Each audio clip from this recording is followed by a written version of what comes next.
সেখানে কোনো পেরেশান নাই, কোনো টেনশন নাই, কোনো চিন্তা নাই, কোনো পেশাব পায়খানা নাই, কোনো কষ্ট নাই, কোনো গায়ে জ্বর অসুখ বিসুখ নাই, কোনো রকমের শরীরের যন্ত্রণা নাই, মনের কোনো পেরেশানি নাই।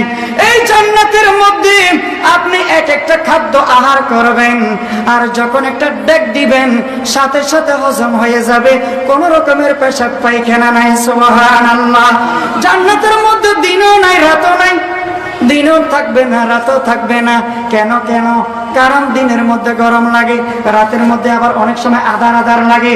এই জন্য জান্নাতের মধ্যে 24 ঘন্টা একটা সময় বিরাজ করবে। ফজরের নামাজের পরে আপনি মসজিদ থেকে বাহির হলে যে একটা নূরানি সুন্দর পরিবেশ দেখেন, সূর্যের আলো নাই, তাপ নাই, আবার রাতের আধারও নাই।